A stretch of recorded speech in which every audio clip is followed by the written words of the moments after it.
Comment est-ce qu'on arrive à rentrer en contact avec son inconscient et pourquoi est-ce que lui peut nous faire ou nous faire défaire des choses qu'on fait avec son inconscient? C'est qu'il t'aide à entrer en auto-hypnose. Et une fois que tu es en auto-hypnose, il va guider le voyage intérieur. Ça n'est pas un état d'inconscience. Les gens s'imaginent qu'en hypnose, on est Oui, censé être comme oui. ça. Tu peux lui dire plein de choses de 0 à 7 avant de dormir ou quelque chose genre, Tu- tu as confiance en toi, tu lui Oui. chuchoter des petites Oui, phrases. bien sûr, tu peux lui chuchoter des petites phrases et c'est très important. Mais c'est pas genre il arrive et dormez, je le C'est ce veux. que je croyais, c'est pour Non, ça que non, j'avais trop on n'est peur avant pas- de le faire. Je dis, Non, je non, peux pas.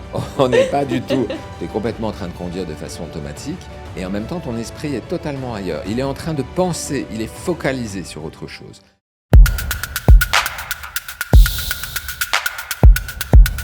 Bonjour à tous et bienvenue sur Comprendre avec Nzara. Alors, le sujet du jour, je l'ai attendu vraiment pendant super longtemps. J'avais vraiment hâte de le faire, c'est l'hypnose. On a aujourd'hui Laurent Botti, merci beaucoup d'être venu. Merci de Je m'inviter. suis vraiment super contente parce que j'ai énormément de questions par rapport à ce sujet. Je vous expliquerai plus tard pourquoi, mais j'ai moi-même fait de l'hypnose. J'étais sceptique, comme tout le monde, je pense. Et puis, euh, le résultat est juste vraiment bluffant. Et je me dis, si on a les outils pour utiliser ça nous-mêmes, avec nous-mêmes, ou pour changer nos habitudes, ou adopter de nouvelles habitudes, ou n'importe, bah, c'est quelque chose qu'on devrait savoir utiliser tous les jours et qu'on devrait savoir comment ça marche. Donc voilà, c'est pour ça que je voulais vraiment faire cet épisode aujourd'hui. Donc je suis très contente d'être là et je suis très contente que tu sois là. Avec grand plaisir. Je vais commencer par juste te demander ton parcours et ce qui t'a amené à l'hypnose. Waouh! Alors, c'est un parcours qui est hors norme, en réalité, parce que j'ai eu plusieurs vies, moi. Donc, la première partie de ma vie est une partie qui est dédiée essentiellement à l'écriture et au journalisme. Dans un premier temps, les premières années, c'est-à-dire j'ai fait mes études, j'ai fait du droit, j'ai fait de la com, et donc je me destinais plutôt à travailler dans la com. À l'arrivée, j'ai fait du journalisme, donc j'étais chroniqueur à Europe 1, j'étais journaliste à gala, j'ai fait très froufrou paillettes, jusqu'au moment où j'ai publié mon premier roman. J'avais de 30 ans, 28-30, ouais, qui était un thriller psychologique et j'ai eu la chance, à l'époque d'être très bien publié parce que j'étais dans la collection best-seller de Robert Laffont. Du coup, ça m'a permis d'avoir une vraie carrière d'auteur, c'est-à-dire pendant, une quinzaine d'années, j'étais sous contrat avec des maisons d'édition. J'ai publié des romans, toujours des thrillers psychologiques, et parfois un peu fantastiques. Et puis est arrivé un moment où, j'ai plus eu envie d'écrire et encore moins sous contrat. Et dans le même temps, en parallèle, ça faisait des années, moi, que je m'intéressais, à la psychologie, Mhm. à l'astrologie aussi, que j'avais commencé à étudier très, très tôt. Et donc tout ça m'a amené finalement à un recyclage, qui était un recyclage d'avoir envie d'accompagner les gens, d'être au contact de l'humain aussi, parce que moi j'étais au contact de mes personnages toute la journée, mais pas au contact de l'humain. En réalité, quand tu écris, tu es face à une plage blanche, Ah enfermé oui, chez ok, toi oui, toute la oui. journée, si tu veux. Mais tu les crées, tu crées vraiment des Je créais personnages les que oui. personnages, oui, oui, avec toutes leurs problématiques, et cetera, bien psychologiques, bien torturés d'ailleurs. Mais j'étais pas au contact de l'humain parce qu'en réalité, quand tu es écrivain et que tu es écrivain à temps plein et que tu vis de ta plume, bah, tu es toute la journée derrière un écran. Donc, j'avais ce besoin, en fait, à un moment d'aller vers l'humain.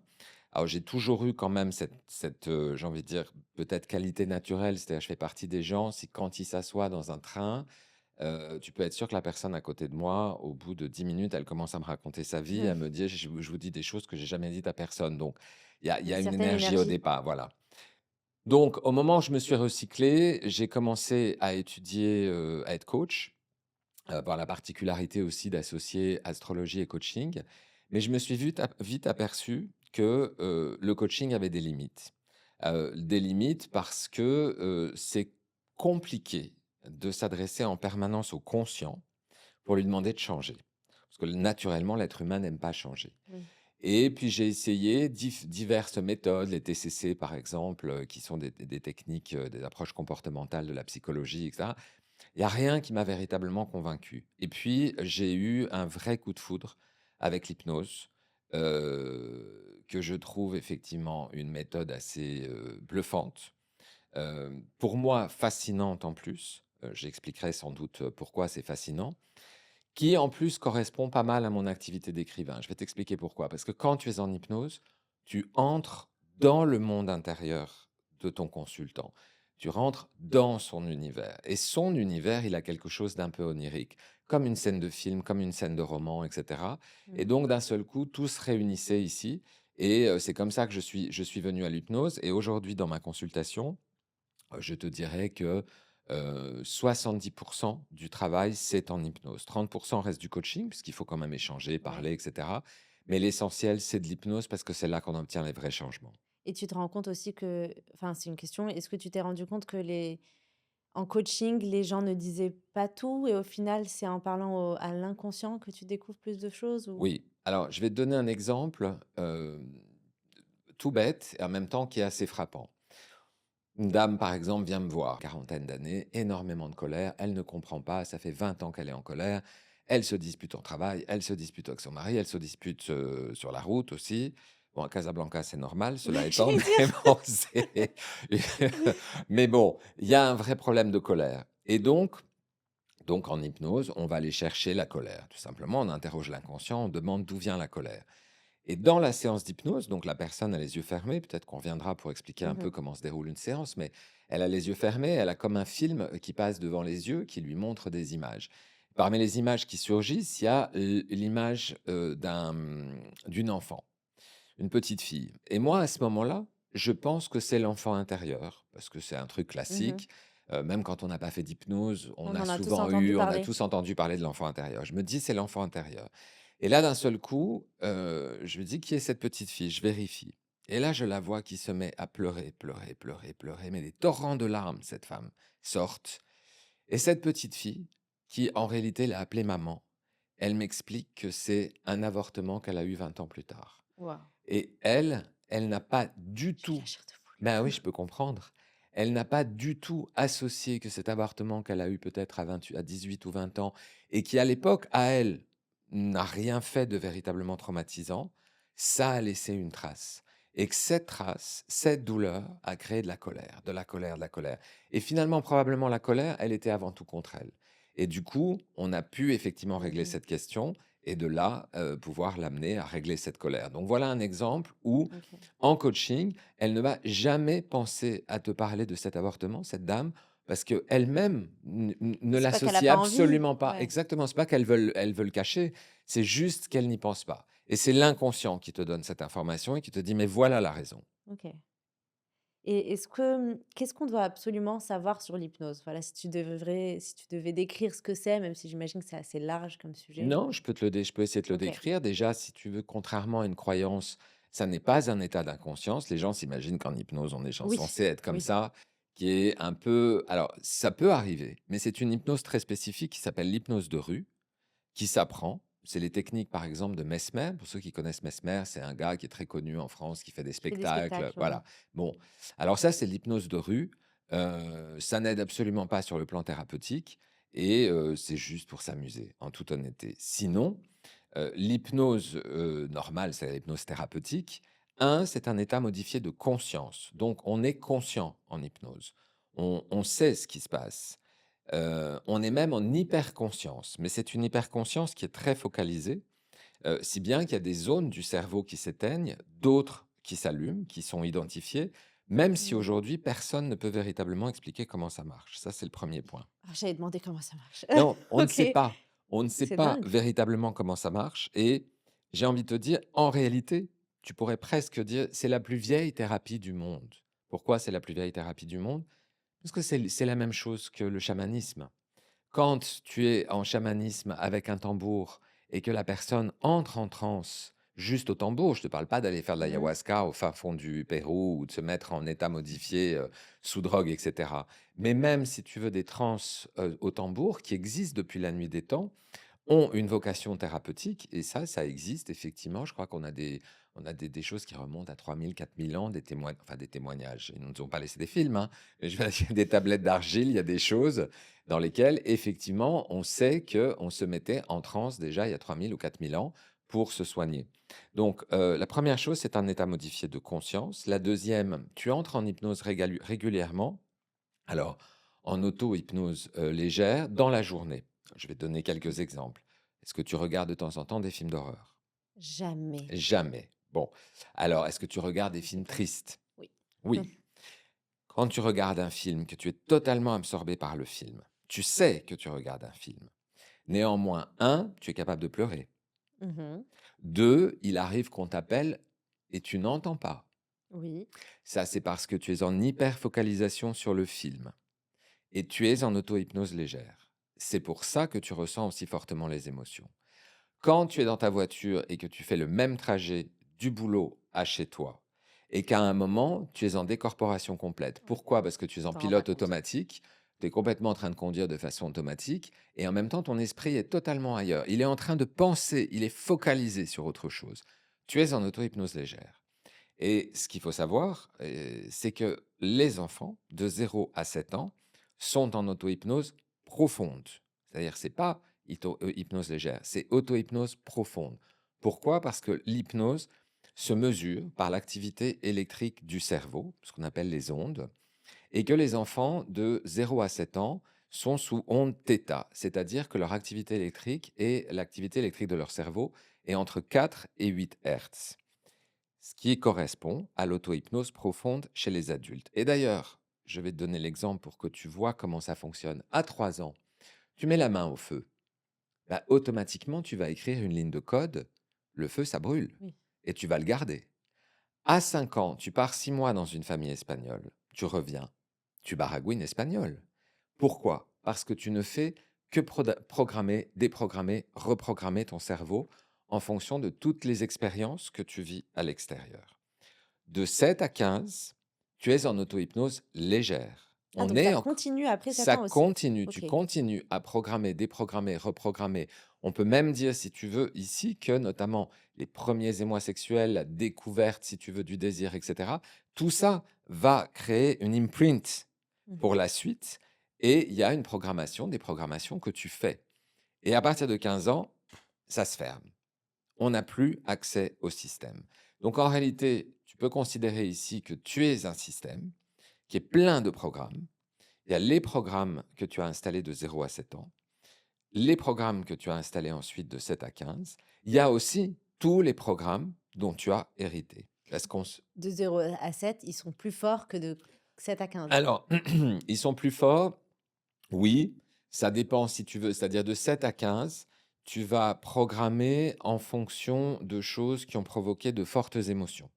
OK. Ça peut être de fortes émotions amoureuses, ça peut être une forte honte à l'école parce que, le prof t'a mis minable devant les autres et cetera. Mais en réalité, il faut une forte émotion pour que tu recrées, si tu veux, ici un programme. Et d'ailleurs, même adulte, si tu vis une émotion très, très forte qui s'apparente à un trauma, tu vas programmer quand même. OK. Tu vas d'un Ouais. seul coup accéder, si tu veux, à cette programmation. Mais de 0 à 7, tu n'arrêtes pas de programmer, déprogrammer. Parce qu'en plus, nous avons une caractéristique, nous les humains, qui est que l'essentiel des connexions neuronales se font ex utero. Les animaux, bah, un cheval, quand il naît, je veux dire, 10 minutes après être né, il court. Oui. L'enfant, il lui faut un Beaucoup an de pour marcher.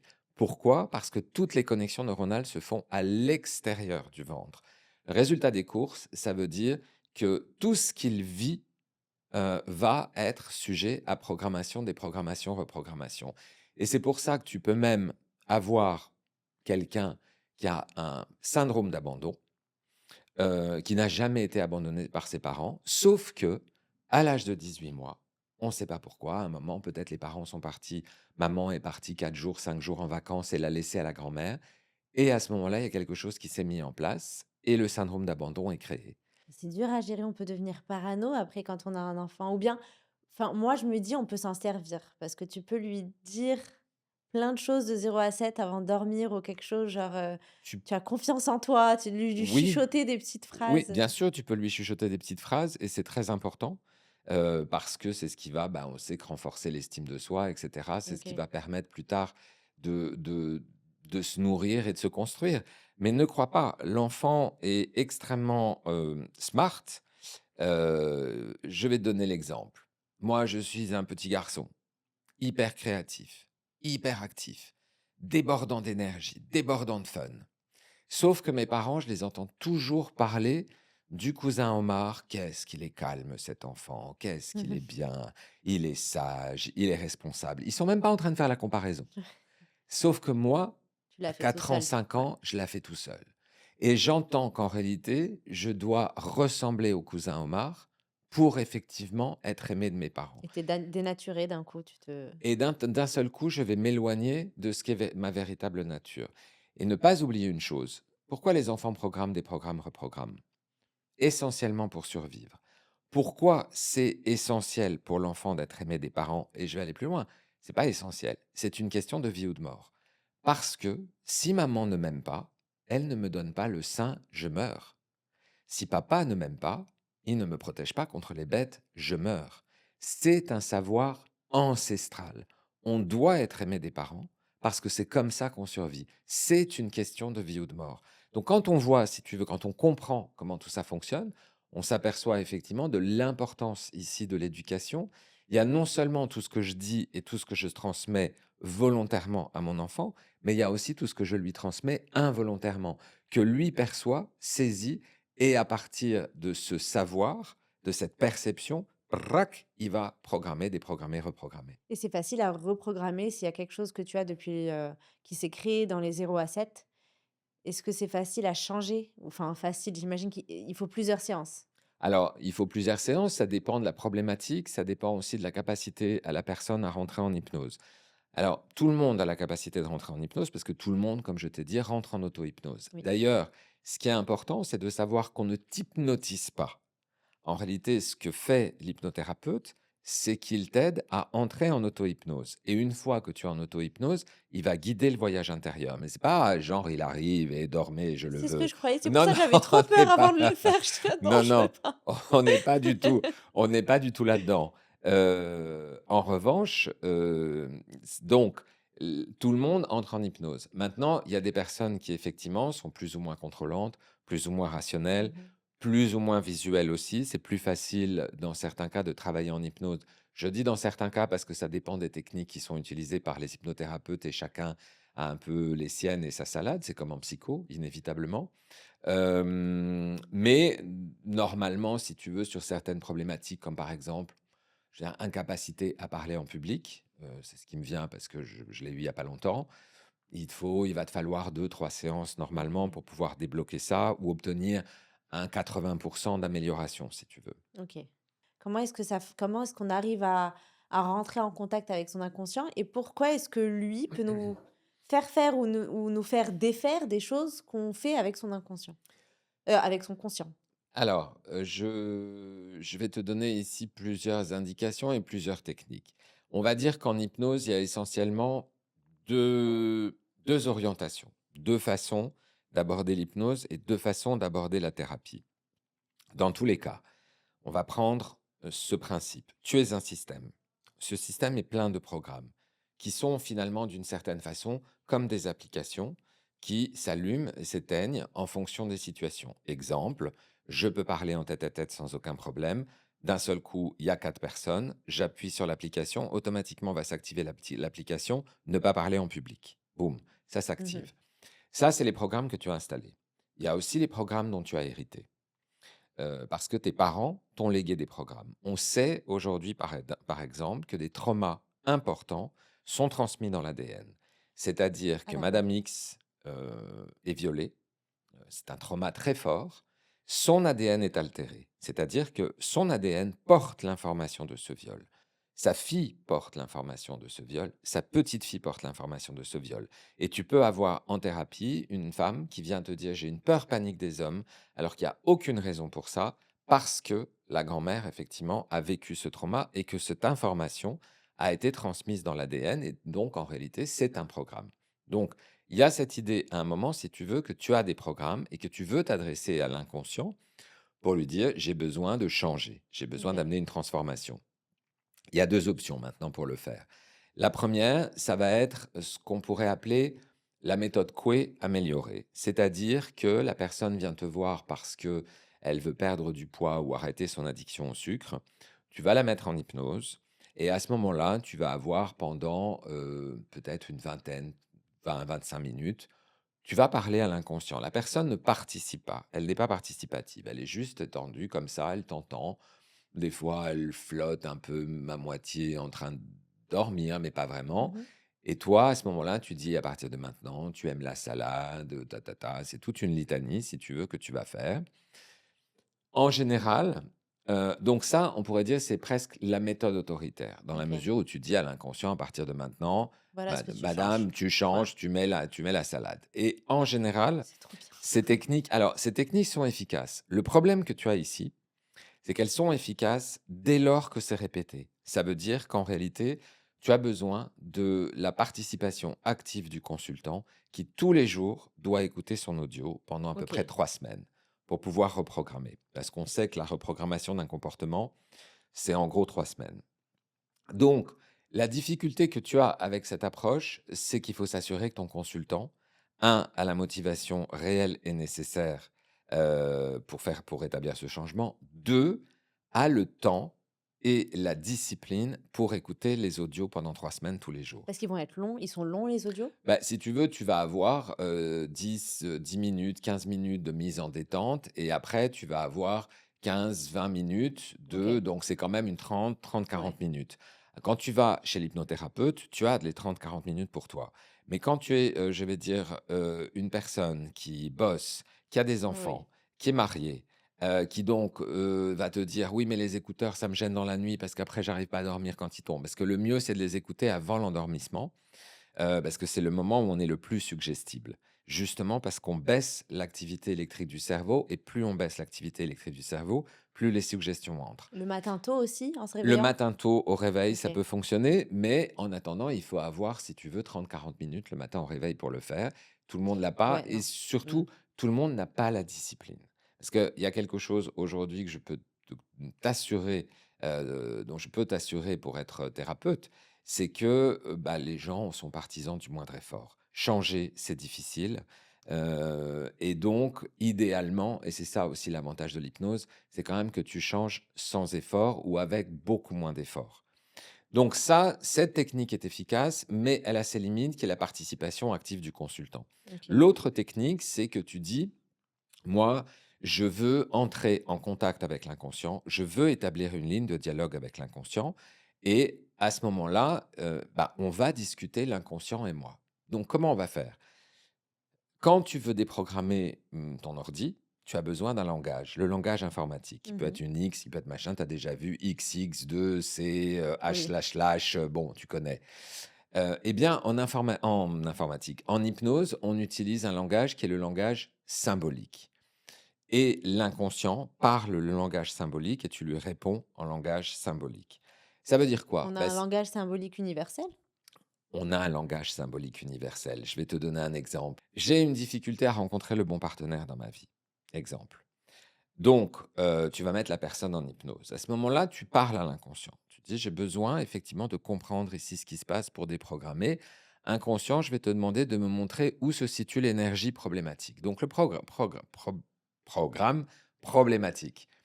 D'un seul coup, par exemple, tu vas avoir un très grand arbre qui va apparaître. L'arbre, c'est quoi? L'arme, c'est symbolique de la généalogie. C'est le symbolique des racines. OK. C'est Pour tout le transgénérationnel. monde. Et d'ailleurs, pour tout le monde. Et d'ailleurs, tu peux être sûr que tu vas demander à la personne en hypnose, donc elle est dans une sorte de rêve éveillé. Elle a comme un écran devant les yeux. D'ailleurs, on sait que l'activité du cerveau liée au visuel est très sollicitée pendant la séance d'hypnose. Parce que, d'un seul coup, elle est là, elle a les yeux fermés, elle voit l'arbre. Alors tu vas lui dire: «Je vais te demander de faire le tour de l'arbre et tu vas me dire s'il y a quelque chose qui attire ton attention». Alors elle fait le tour de l'arbre, elle te dit: «Ah oui, il y a une porte». Et quand tu vas lui demander d'ouvrir la porte, tu peux être sûr qu'il y a toujours des escaliers qui descendent. Pourquoi ils Les descendent? racines? On va chercher dans les racines et ça vient du grand-père, de l'arrière-grand-père ou de la grand-mère et cetera et cetera. Et donc là, en bas, tu vas trouver quelque chose qui est pas toujours agréable. Tu peux trouver une grosse araignée noire, tu peux trouver des trucs et Mmh. cetera. Tu nettoies, tu mets dans la lumière, tout ça, brac, tu ramènes et l'inconscient participe activement. Il te montre ce qu'il y a à déprogrammer, tu lui réponds en disant: «Voilà ce que je veux faire». OK. Il met en place et à partir de là, les ressources sont mises en place. Ça, c'est véritablement, hem, à la fois de l'hypnose symbolique et de l'hypnose ericksonienne L'hypnose ericksonienne, c'est une hypnose qui postule finalement la chose suivante: tu as toutes les ressources en toi pour t'accomplir, tu as toutes les ressources de guérison, il faut juste aller les chercher et on va les chercher à travers des images, des symboles, des contes qui, en réalité, reprogramment ici l'inconscient. OK. C'est comme si tu avais plusieurs leviers et c'est à toi de jauger. Oui, OK. exactement. Est-ce qu'on perd vraiment le contrôle quand on est hypnotisé? Alors, tu vas-y, pose-moi la Parce question. que je voulais demander c'est quoi la différence justement? Parce que la perte de contrôle, moi j'ai fait de l'hypnose, j'ai pas eu de perte de contrôle. Au contraire, je me suis dit: «Mais c'est tout». Je me suis dit: «Mais j'aurais pu me répéter tout ça à moi-même» parce qu'en fait, j'ai fait de l'hypnose pour arrêter de me ronger les ongles. Ce Mmh. que je fais depuis je peux même pas me souvenir parce que j'ai vu ce comportement dans ma famille, à la maison, donc c'était normal. Donc pour moi, de ronger mes ongles, c'était normal et j'ai toujours galéré avec ça. J'ai jamais cru que ça allait marcher, et j'ai enfin, testé l'hypnose et le jour même, j'étais devant la télé et j'ai pas pu. Enfin, alors que normalement, c'est automatique et donc Mmh. ça a marché. Mais normalement, c'est quelque chose que je croyais vraiment pas enlever et quand je me souviens de tout ce qu'elle m'a dit. Donc je me dis: «Mais j'aurais pu me dire ça à moi-même, en fait».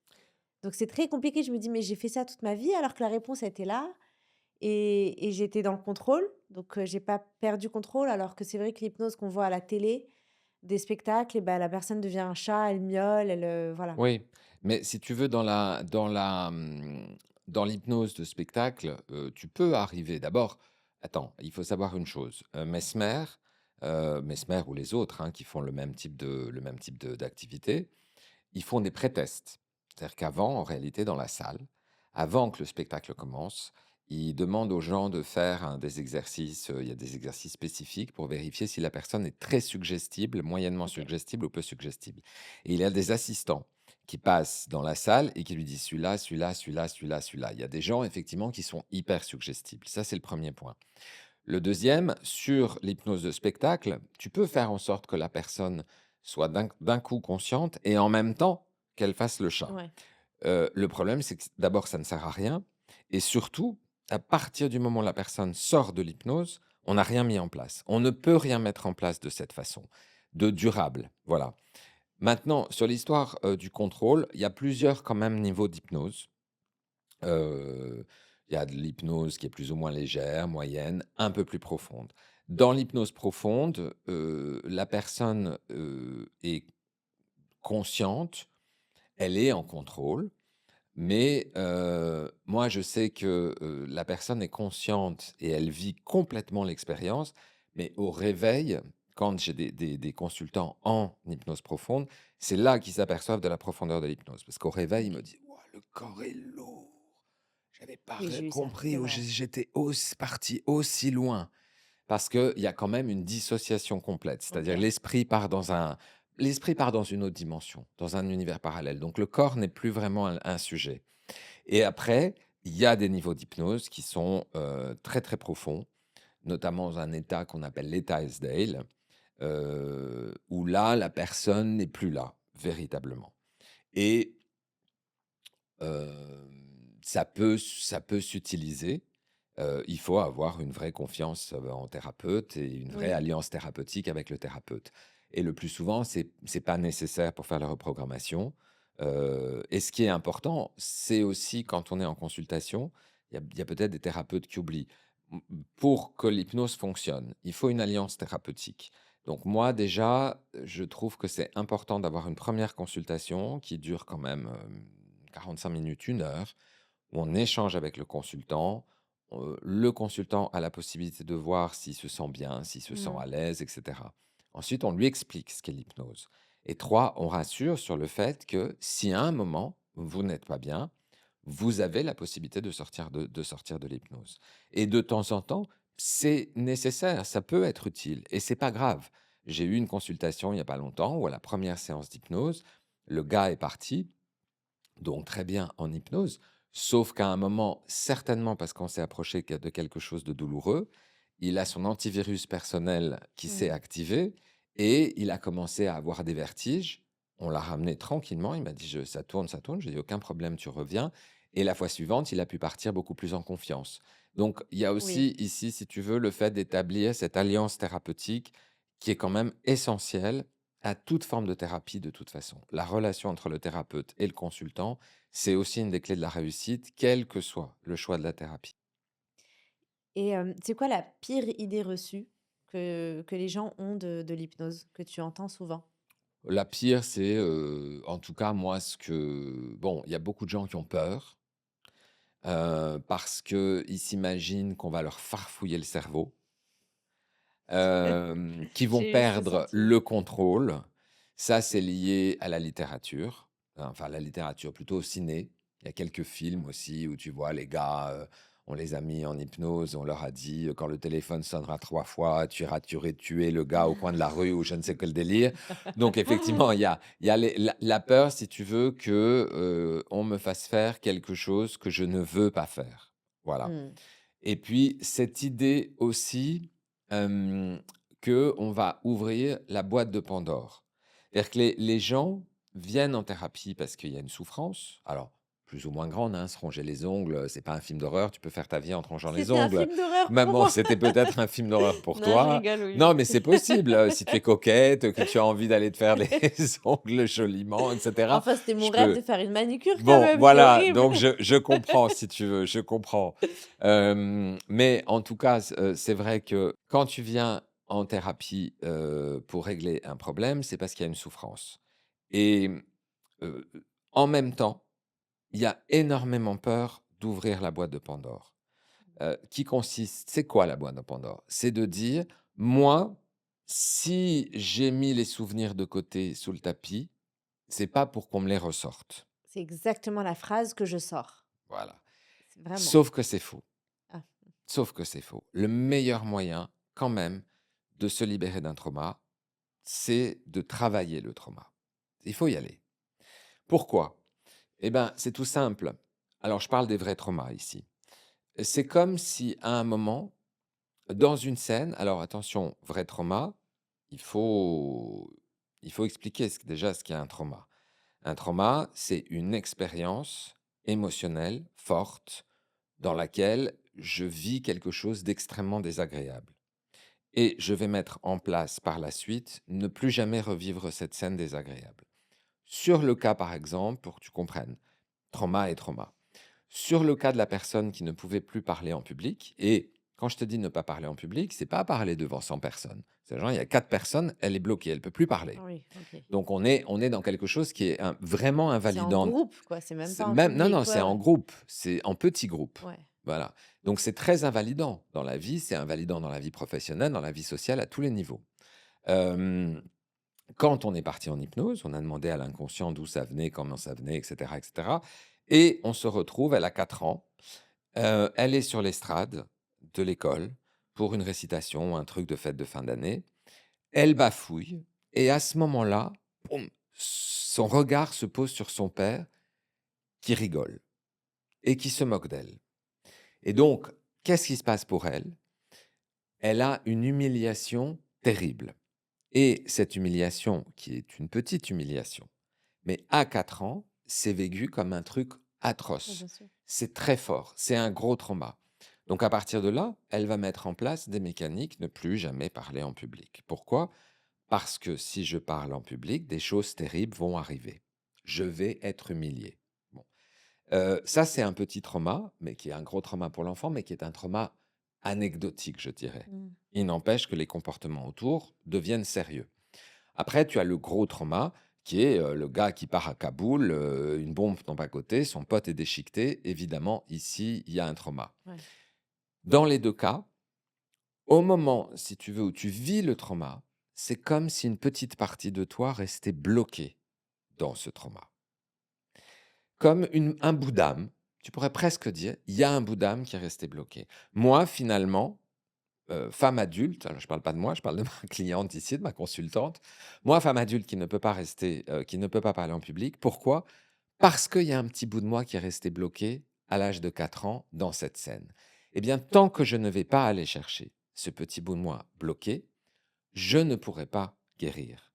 Donc, je dois repartir là où ça s'est Mmh. produit et aller chercher cette personne et la ramener aujourd'hui pour lui montrer que tout va bien.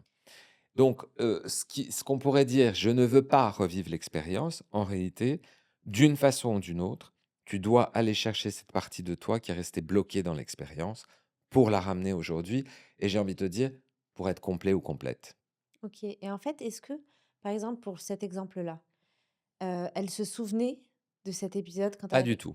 donc une fois que vous y retournez et qu'elle en prend conscience, elle est guérie ou après il faut le travailler? Ou juste la Ah! prise de conscience, ça fait: «Ça y est, c'est parti»? Alors, c'est intéressant. En réalité, moi, dans l'approche que j'ai, parce que comme je te dis, chaque thérapeute a un peu sa sauce.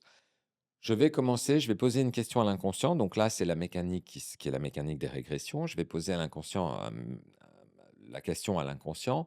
On va revenir à un moment où Madame X a ressenti ce blocage à parler en public. Un, 2, 3. À 3, tu voyages dans l'espace et le temps, ta ta ta ta ta ta, boum. Elle va arriver, elle a 15 ans. Elle a 15 ans, il y a une scène où effectivement elle va bafouiller, où elle se retrouver au moment de l'oral, d'un oral, elle bloquée, etc. On va avoir une première scène, une deuxième scène, une troisième scène. On va remonter le temps. Et on va essayer de remonter le temps le plus loin possible, là où est ce qu'on pourrait dire le méga trauma, le trauma source. Quand on arrive à l'âge de 4 ans, alors à l'âge de 4 ans, elle a complètement oublié cette scène, mais cette scène Ouais. surgit. Heu, Qu'est-ce qu'on va faire? Alors, on va d'abord parler à papa. On va lui dire: «Ah papa, pourquoi tu t'es moqué d'elle?» et Le cetera. Donc c'est pauvre, il s'en souvient l'adulte. même pas. Oui, non, mais c'est l'adulte.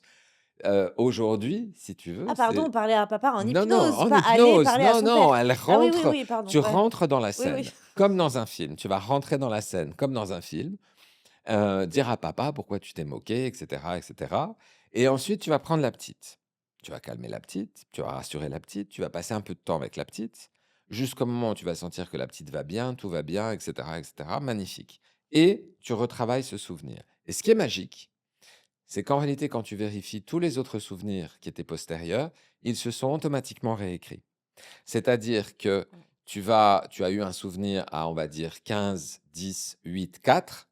Tu travailles celui de 4, tu reviens à celui de 8, tu vas demander: «Est-ce que quelque chose a changé?» Elle va te dire: «Ah oui, oui, en réalité, effectivement, elle a bafouillé, mais elle s'en fout».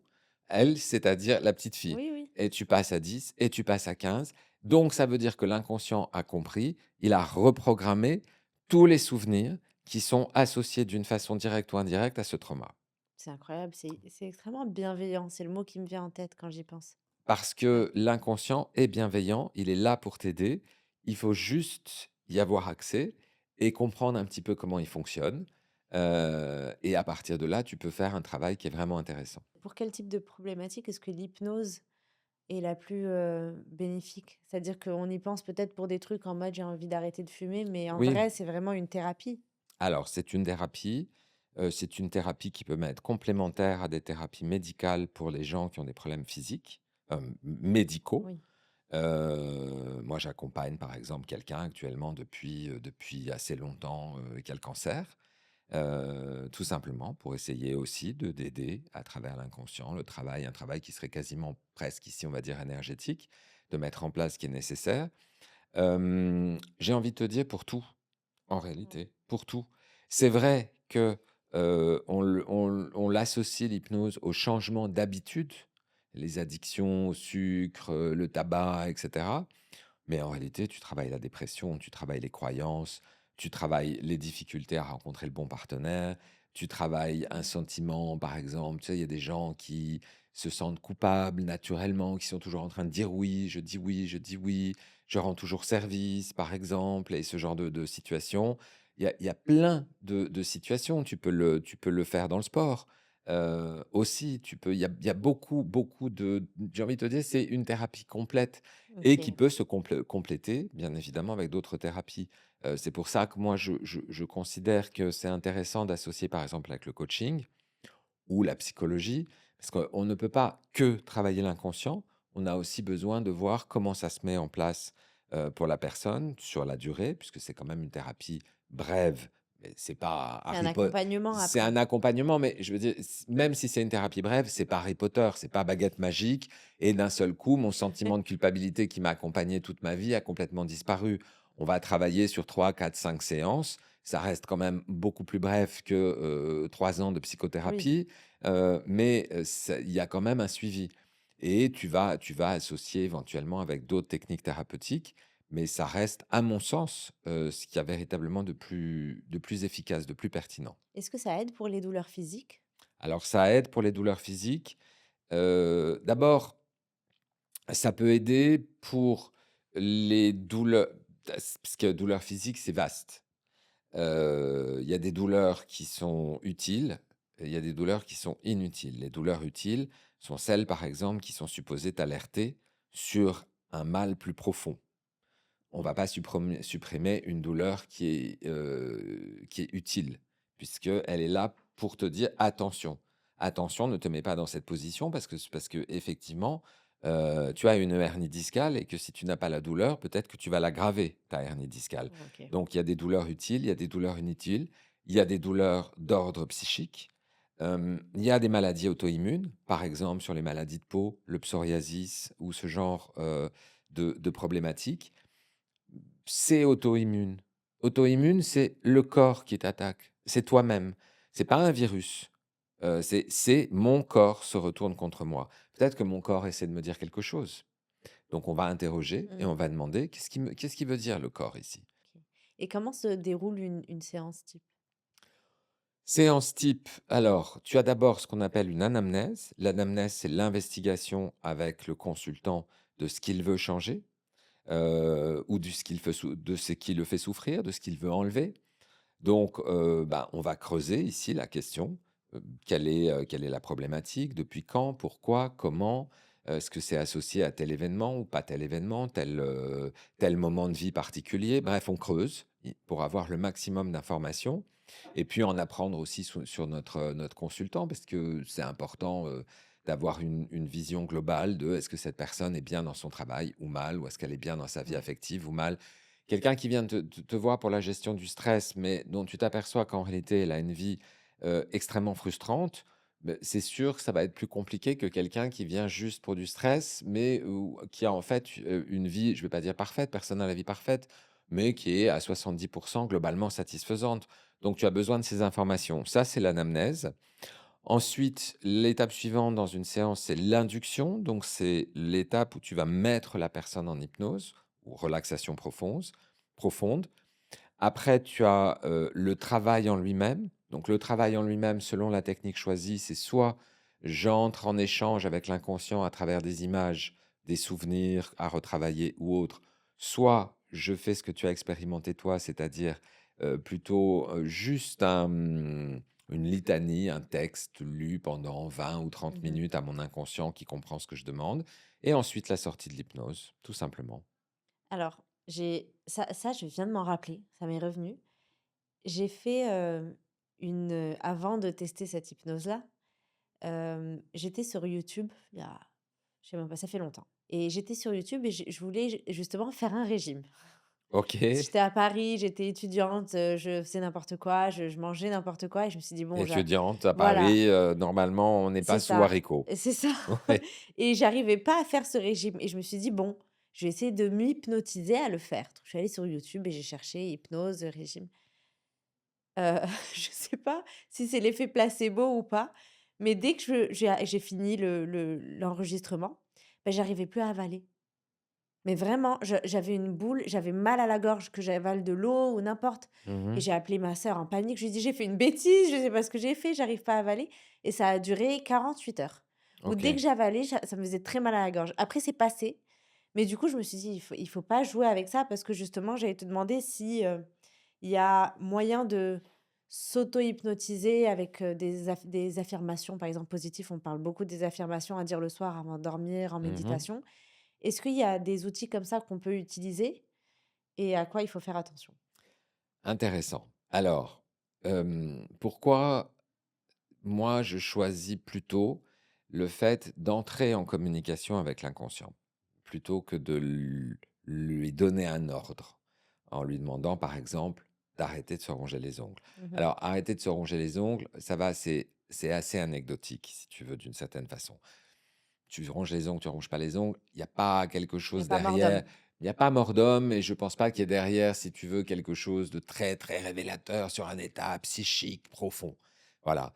Maintenant, Quand tu entres en communication avec l'inconscient, de temps en temps, l'inconscient te fait comprendre que c'est pas la bonne reprogrammation. C'est pas ce que tu dois faire. Mmh. Ou même que la personne n'est pas prête. Que ce qu'elle a mis en place comme mécanique, ça lui sert encore. C'est encore utile pour elle, par exemple. Donc, enlever ça peut avoir un effet négatif. Ça, c'est le premier point. Le deuxième, c'est que dans la répétition, et à partir de maintenant, tu es comme ci et comme ça, tu ne te ronges plus les ongles, tu es calme, et puis à l'adulte, il va te dire des choses, peut-être tu te peins les ongles parce qu'elle provoque des images. Mmh. Bon, hem, il y a des choses, il y a des gens qui peuvent, et des thérapeutes notamment, qui peuvent avoir tendance à vouloir injecter du dégoût, une forme de dégoût.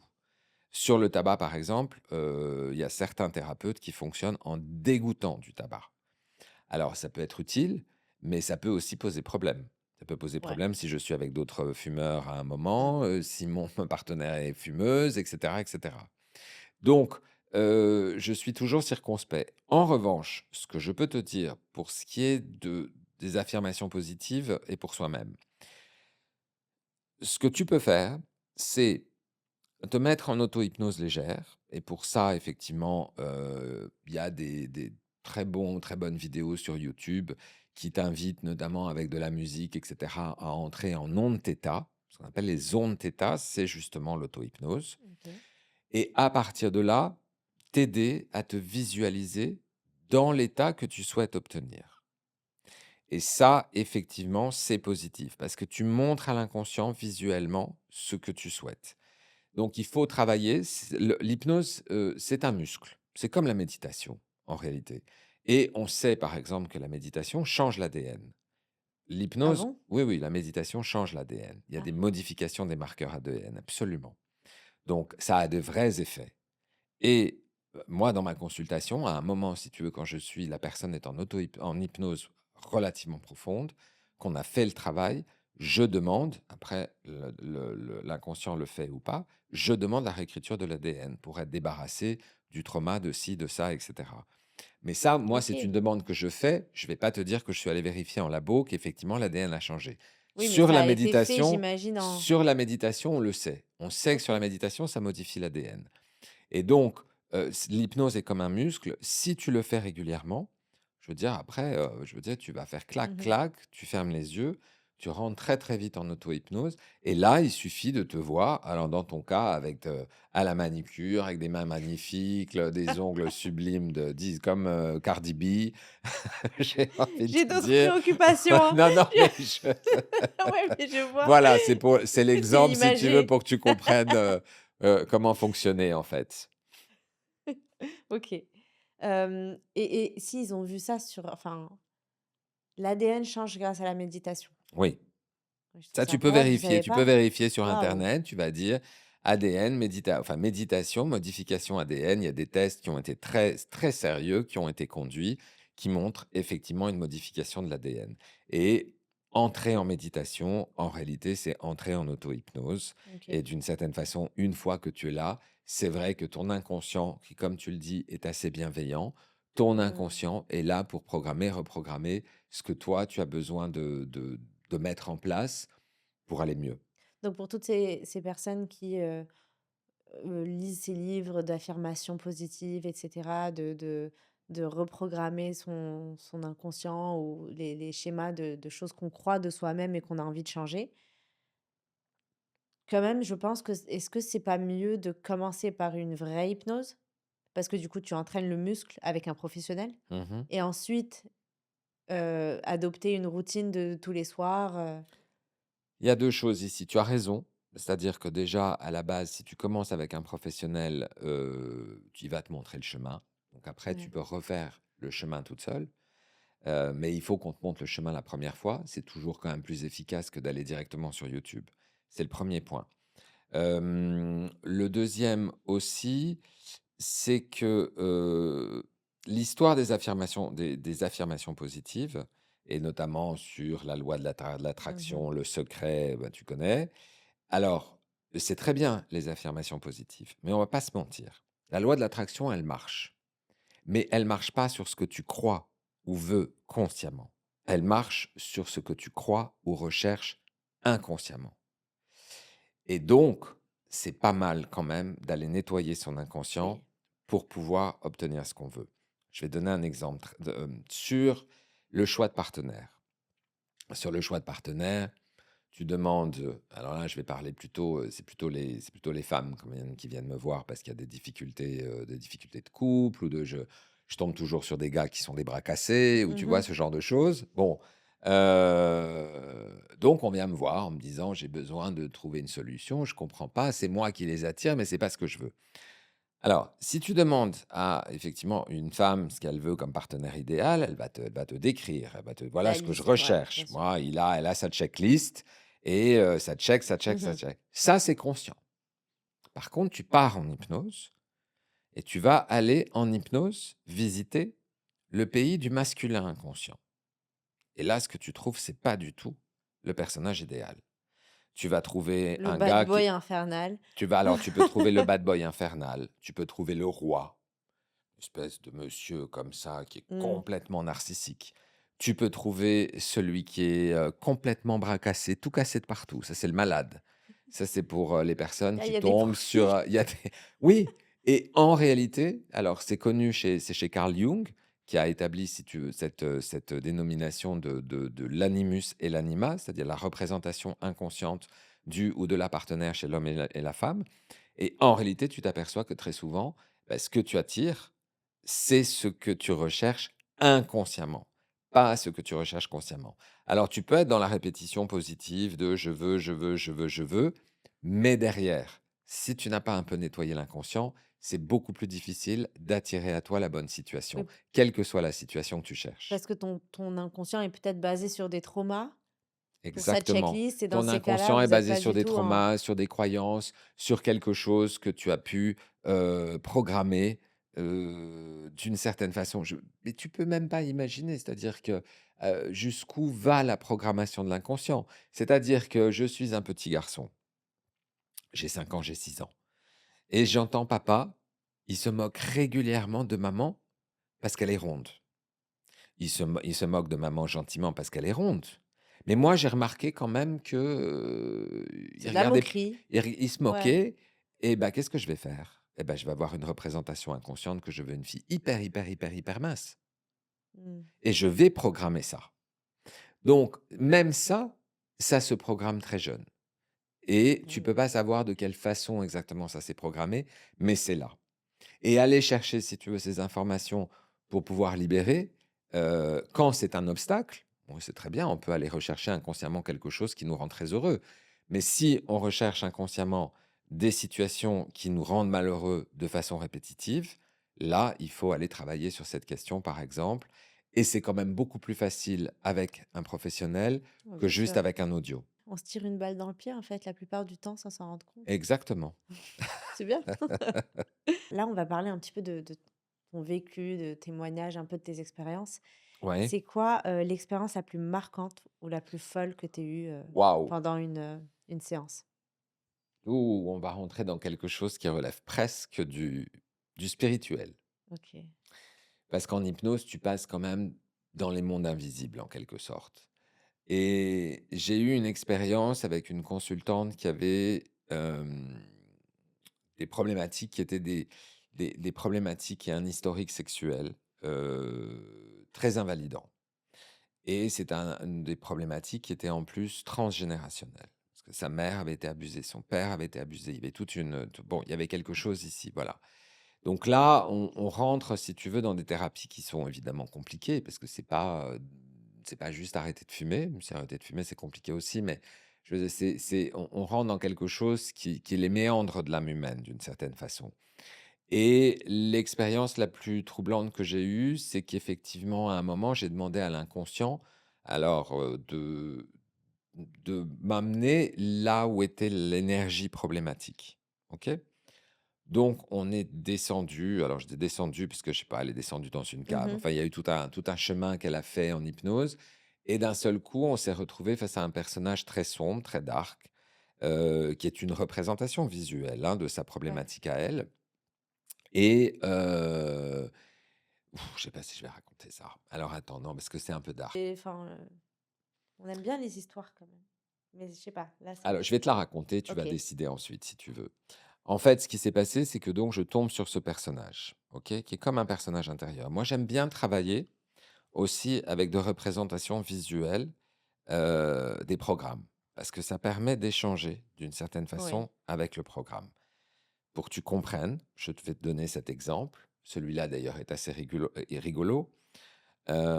où j'ai eu une consultante qui vient pour un problème de poids, ou plus exactement pour un problème de contrôle de son alimentation. En hypnose, on tombe sur une espèce de petit personnage qui est un petit monstre. Je lui dis: «Bah, qui es-tu?» Elle me dit: «Bah, moi, je m'appelle Taz», comme le diable de Tasmanie dans les Looney Tunes, et très elle bien. reprend la voix du petit personnage? Non, elle était comme ça, si tu veux, elle rigolait, elle me dit: «Bah, il dit qu'il s'appelle Taz». Ah, Je dis: elle te «OK». Elle transmet les me infos? transmet les OK. messages. Je dis: «OK, très bien». Je dis: Taz, quelle est ta fonction dans ce grand système?» Ça me répond: «Il dit qu'il bouffe». Je dis: «OK, très bien». Attends, je Donc crois que j'ai c un tasse quelque part moi aussi. c'est le bon programme. C'est Et génial. là, je dis: «OK, je vais lui demander pourquoi il bouffe». Et Taz répond: «Pour faire chier les parents». Pour faire chier les parents, tel quel. Et la consultante rigole en même temps. Elle est à moitié endormie, si tu veux, mais elle rigole. Elle a son film avec son Taz qui est comme ça et qui lui répond: «Moi, je vais faire chier les parents». Donc, qu'est-ce qu'on a compris? On a compris qu'en réalité, quand elle était enfant, alors elle avait une sœur qui était très jolie, danseuse, et elle était effectivement plutôt charpentée. D'ailleurs, je crois qu'elle avait fait du karaté ou un truc comme ça, parce qu'elle avait plus ce Mmh. profil de forte, mais au sens musculaire du terme. Et son père était grossophobe. Et comme le père était grossophobe, il était toujours en train de l'embêter sur le poids. Et elle, sa façon de s'opposer à son père, c'était de manger. Le résultat des courses, c'est que cette femme avait 60 ans et que donc 55 ans plus tard, chaque fois qu'elle mangeait, elle s'affirmait. Elle disait: «Moi Waouh! j'existe, c'est moi j'existe». C'est une enfant de 5 ans qui mangeait chez elle, en réalité. Donc voilà un exemple de comment, à travers aussi les personnages intérieurs, on arrive, à libérer. Les voix d'ailleurs, les personnages intérieurs, tu les connais. On a tous, à un moment, une voix qui te dit: «Tu vas pas y arriver, ça va pas Ouais, marcher», je la connais celle-là. ou «Tu pas assez bien, Mmh. tu ne peux pas, tu n'y arriveras pas». La voix démotivante, par exemple, le juge, tout ça. Ça, on va les chercher en hypnose. On les rencontre, ces personnages. J'ai eu une puisque tu me parles de consultation frappante, j'ai eu une personne qui est venue, marocaine. Je précise marocaine parce que tu vas comprendre pourquoi c'est important. Ça doit être culturel du coup. Alors, il y a aussi du culturel dedans, mais elle vient, elle me dit: «Je n'en peux plus, je toute ma vie est une succession de règles». Je dis: «OK, c'est-à-dire?» Elle me dit: «Je panique à l'idée de ne pas respecter les règles». Je dis: «OK, et en réalité, tu t'aperçois que si tu respectes toutes les règles, la vie devient très limitée. Mmh. Parce que tu vas respecter les règles de la société, tu vas respecter les règles des parents, tu vas respecter les règles de la religion, tu vas respecter les règles du travail, ne pas arriver en retard, ne faire ta ta ta ta ta ta». Et à l'arrivée, effectivement, ça peut être très, et Ouais, il d'ailleurs, elle reste me plus grand disait: chose. «Ah, je finis par étouffer, je n'y arrive plus». Et donc, je suis allé on est allé en hypnose. En hypnose, j'ai appelé le personnage intérieur ici qui lui dit qu'il faut qu'elle respecte les règles. Elle voit arriver une dame toute grise, toute habillée en gris. Alors je lui dis: «Comment est-ce que je dois l'appeler, ce personnage?» Elle me dit qu'il faut l'appeler madame. Je dis: «OK, mais on va l'appeler Déjà, ça madame». commence bien. Déjà ça pose, tu vois? Et je dis: «OK madame, alors à quoi elle sert dans ce grand système?» Ben justement, elle sert à ce qu'elle respecte les règles. OK, très bien, mais je lui dis: «Je vais essayer de comprendre quand, comment, pourquoi vous avez été créée madame. Donc je compte jusqu'à Mmh. 3, on voyage dans le temps et cetera». Et elle se retrouve là encore à l'âge de 4 ou 5 ans. La maîtresse, donc l'institutrice, qui est effectivement une dame en gris, vient, punit non pas, ma consultante, mais sa voisine de chaise, de table, en lui tapant sur les doigts avec une règle. Et c'était drôle parce qu'elle est arrivée en me disant: «Je respecte toutes les règles». Et elle a eu Waouh! tellement peur, Que si ça tu lui veux, de arrive. cette règle, que ça lui arrive, qu'elle, elle a mis en place à ce moment un programme, ne plus jamais enfreindre la règle, Mais ça se joue à rien. respecter la règle. C'est vraiment ça se joue à rien parce Ça que ça se peut joue à même pas être, rien, ça se joue à vers nous rien. Non, direct. non, ça se joue à rien. J'ai eu des personnes qui se Waouh. trouvent idiotes et quand tu repars en hypnose, tu te retrouves là aussi au CP ou en maternelle. Je me souviens d'une consultante, se retrouve en maternelle et à un moment, la maîtresse dit: «Sortez vos crayons à papier» et elle ne sait pas ce qu'est le crayon à papier. Petit cœur. Et cette petite fille, d'un seul coup, elle s'effondre parce que c'est panique. Elle a une humiliation terrible. Elle se sent complètement idiote par rapport aux autres. Et ben, ce moment où elle s'est sentie complètement idiote par rapport aux autres, parce qu'ils ont sorti le crayon à papier et qu'elle, elle ne savait pas, ça a suffi à créer une croyance: je suis inférieur intellectuellement. Et à partir de là, tu as toute une L'enfer. mécanique de comportement qui va se développer. Donc c'est pour ça, pour te montrer, si tu veux aussi, que on est très loin de juste j'arrête de ronger les Mmh. ongles ou le tabac. Ouais, ouais. C'est une vraie thérapie qui va chercher notamment ces voix intérieures qui sont pas toujours sympathiques, avec lesquelles on doit OK. composer. Donc du coup, on termine pas le monsieur noir, en bas? La Monsieur Noir. Bien Enfin, le écoute, monsieur noir, on va enlever ça. Le personnage sombre. le personnage sombre et ce personnage sombre, si tu veux, je lui demande: «Pourquoi est-ce que tu empêches, ma consultante, Laura», on va prendre n'importe quel prénom, de pouvoir avoir une vie normale avec son mari et cetera et là, le personnage dit: «Parce qu'elle m'appartient, parce que elle m'appartient, je suis dans la lignée, elle m'appartient» et moi, là, je m'aperçois que je ne peux pas gérer ce personnage en hypnose, parce que c'est compliqué. Là, il y a quelque chose, si tu veux, qui Ah ouais, est ça un arrive. peu compliqué. Donc à un moment, j'ai cette idée, je me dis: «Bah, je vais demander si l'inconscient peut m'envoyer un guide, pour me guider clairement». Tu vois? Donc on est toujours dans un monde, parallèle, et donc il y a un guide qui arrive et là, le guide, je dis: «Est-ce que tu peux éliminer ce programme? Parce que moi, je ne sais pas bien comment l'éliminer ici». Et là, le guide me dit: «Oui, mais Laura ne peut pas regarder. Elle ne peut pas voir ce que je vais faire». Je dis: «OK, j'ai pas de problème» et j'ai cette idée, tout ça à distance, hein, je précise, c'était de l'hypnose à distance puisque je travaille aussi beaucoup à distance. Donc je dis j'ai cette idée bizarre, je dis au guide: «Est-ce que tu peux la mettre en hypnose plus profonde et quand c'est fini, tu la ramènes?» Et là, ma consultante, à l'écran, elle est Waouh. tombée d'un coup. Pendant 4 minutes, elle a juste eu l'épaule qui bougeait comme ça. Et au bout de 4 minutes, elle est revenue, elle m'a dit: «Oui, ça y est, il a fini». Voilà. Ça, c'est l'expérience, si tu veux, une des expériences les Waouh. plus troublantes que j'ai eues.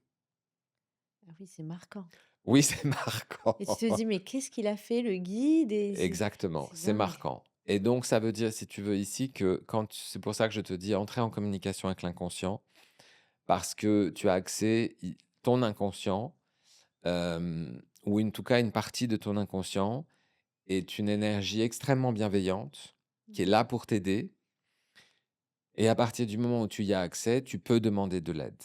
OK. Voilà. Et bah, c'est la dernière question, après il y a un petit jeu pour terminer, mais comment devenir, hypnothérapeute? Est-ce qu'il y a des formations? Tu peux suivre la formation avec moi Voilà. déjà. Donc, je donne des formations. Idéalement, c'est bien d'avoir, pour être un hypnothérapeute, c'est bien d'avoir un background, je ne dis pas nécessairement en psycho, mais où tu travailles quand même avec l'humain. OK. Donc tu es déjà nutritionniste ou tu es déjà dans le yoga Mmh. ou voilà, parce que, si tu veux, juste l'hypnose comme outil thérapeutique et rien à côté, ça va être un peu limité. Il faut une intelligence émotionnelle? Il faut une intelligence émotionnelle, il faut une certaine intuition qui est quelque chose que tu découvres en fait en formation. Moi, quand je donne des formations, je peux avoir des gens qui sont hyper calés. J'ai des médecins, par exemple, en formation qui veulent se former à l'hypnose parce que ça aide aussi pour les anesthésies. Il y a aujourd'hui des opérations qui se font sous hypnose, heu, en anesthésie complète, notamment pour par exemple, de grands malades qu'on ne peut pas mettre sous Waouh, anesthésie. OK. On les met sous hypnose. Alors c'est de l'hypnose médicale, c'est assez spécifique, mais c'est de l'hypnose. Tu emmènes la personne dans un voyage intérieur. Elle est là, elle se promène sur la plage ou dans une forêt avec les feuilles mortes et cetera, et pendant ce temps-là, les chirurgiens, ils font leur boulot. Donc tu peux avoir des personnes qui sont très calées et tu vas sentir qu'elles vont comprendre parfaitement la technique de l'hypnose, elles vont la maîtriser. Ça ne veut pas dire que le talent naturel est là. Et d'autres personnes qui sont moins professionnellement impliquées dans la thérapie et qui pourtant ont l'intelligence et émotionnelle et l'intuition qui permet d'être un bon hypnothérapeute. Ça, OK. c'est en le découvrant en hypnose, en formation. De toute façon, même si tu n'as pas le talent absolu, si tu veux, qui fait que tu es Mmh. complètement illuminé à chaque séance, il y a quand même des techniques qui te permettent d'être un vrai bon hypnothérapeute. OK. Donc on mettra ton site web du coup en bio parce Ouais, que, il y a les formations sont, il y a toutes les informations il y a dessus toutes et tout les ça? informations, absolument. OK, super. Pour finir, un petit jeu, c'est en un mot. Donc je vais dire une phrase et tu par exemple, l'hypnose pour toi en un mot, c'est quoi? Tu vois? OK. Donc bah, l'hypnose pour toi, c'est dur un mot, hein? Un seul mot. OK. L'hypnose, pour moi, c'est l'efficacité, je te dirais. OK. Ton plus grand défi en séance? Les non visuels. Est-ce Les que m tu veux que je détaille ce que sont les non visuels ou on s'en fout? Je pense que c'est comme, Taz? Non, Non? les non Ah! visuels, ce sont les personnes, parce qu'on va dire 80 des personnes entrent en hypnose à travers la vision, c'est-à-dire qu'ils voient des choses, mais il y a une partie des personnes qui sont très peu visuelles. Même en hypnose, tu leur dis: Ah, «Tu pars à la plage», ils voient pas la plage. Par contre, ils la ressentent OK, et là, l'inconscient parle dans le corps. Ça, c'est souvent un défi. OK. L'émotion que tu ressens le plus souvent en cabinet? Waouh! Hem Alors en un mot, c'est difficile, mais je vais te dire, Ça peut être un terme, une phrase ou ouais, je vais te dire la satisfaction quand j'ai vraiment senti que la personne est libérée. Il y OK, a il y a une il y a un sentiment de plénitude qui se fait. OK. Ton l'idée reçue qui t'énerve le plus? Sur l'hypnose, parce que sinon il y en a beaucoup d'idées qui m'énervent, surtout en Sur ce moment l'hypnose. surtout en ce moment avec le bordel ambiant. Mais sur l'hypnose, l'idée qui m'énerve le plus, c'est cette idée que, quelqu'un va me contrôler. Si tu devais résumer, ton métier en un mot? Après du coup tes métiers parce que tu es, hypnothérapeute, psycho, astrologue, Enfin coach. coach. Coach. L'astrologie, je suis pas astrologue, c'est-à-dire, j'utilise l'astrologie dans mon accompagnement. Je OK, l'ai étudié l'astrologie depuis plus de 30 ans par passion. J'ai jamais fait véritablement de consultation d'astrologie. OK, Ça me parle pas beaucoup en réalité. ça C'est marche. voilà. Mais, l l l en un mot, ce qui résume mon métier, L'hypnose, on va dire en un mot pour toi. Mais L ça ouais, mon oui, métier d'hypnothérapeute en un oui, mot, je dirais voyage, c'est joli ça, j'aime bien. voyage. À chaque fois, c'est un voyage, dans le monde intérieur de la personne et c'est toujours un voyage qui a quelque chose de fascinant. Donc ce qui est intéressant, c'est que tu il y a une bien sûr, il y a des choses qui se répètent, mais il y a aussi une vraie variation et il y a aussi une vraie poésie dans les images qui peuvent apparaître. Perso, juste ça me vient, hem, ça t'a pas donné envie de réécrire des livres avec toutes ces histoires? Si, Ouais, mais ça viendra plus tard. OK. Et le mot que tes patients répètent le plus après une séance? Merci. Eh ben, merci. Voilà. Merci beaucoup Laurent, c'était Avec vraiment génial plaisir. et à bientôt parce que je pense qu'on devrait en faire une autre, sur, le coaching et l'astro non, L'astrologie, mais c'est coaching, astrologie, l'astrologie en accompagnement et en coaching. OK, super. Avec grand plaisir. Merci beaucoup, à bientôt. Ciao, ciao.